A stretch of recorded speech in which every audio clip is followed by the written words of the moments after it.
Hello, this video is regarding how to install a loose hinge pin on a Solo 2 wired hinge.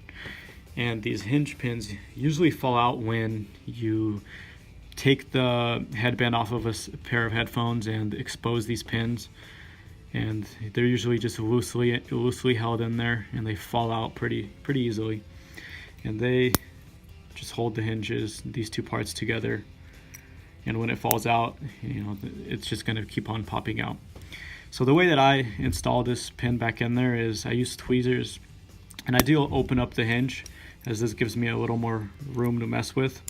So I open up the hinge and grab the pin and install it like so.